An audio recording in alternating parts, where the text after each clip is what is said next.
क्षुल्लक कारणावरून तरुणास केली मारहाण, तरुण गंभीर जखमी।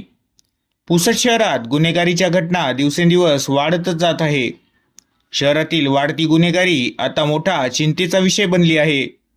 पुसद शहरात दिनांक 2 मार्च 2026 रोजीच्या चाकू हल्ल्यात एका अल्पवयीन मुलगा गंभीर जखमी झाला होता। तसेच दिनांक 3 मार्च 2026 रोजी एका क्षुल्लक कारणावरून मारहाण केल्याने एका व्यक्तीचा मृत्यू झाला होता।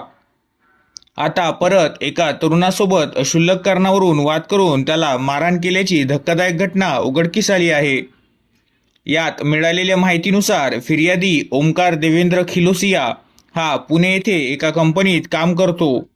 त्याला कंपनीतून सुट्टी मिळाल्याने तो पुसद येथे आला व दिनांक 6 मार्च 2026 रोजी रात्री 7:30 वाजताच्या सुमारास त्याच्या मित्रासोबत श्रीरामपूरमधील एका कॅन्टीनवर चहा पिण्याकरिता गेला असता तिथे राहुल बोधने, तुषार कांबळे, अक्षय हटकर राहणार नवीन पुसद हे आले व राहुल बोधने यांनी फिर्यादीच्या गालात चापट मारली असता राहुल याला "तू कशाला चापट मारली?" असे म्हटले असता राहुल याने म्हटले, "जवळचे सामान काढ."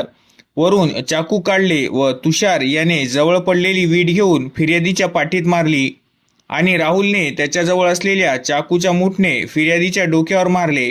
तसेच अक्षयाने प्लास्टिक खुर्चीने मारहाण केली अशा आशयाच्या दिलेल्या तक्रारीवरून पोलीस स्टेशन वसंतनगर येथे राहुल बोधने, तुषार कांबळे, अक्षय हटकर राहणार नवीन पुसद यांच्या विरुद्ध अपराध क्रमांक 110/2026 कलम 118(1), 351(2), 351(3), 352, 35 नुसार गुन्हा नोंद करण्यात आला आहे।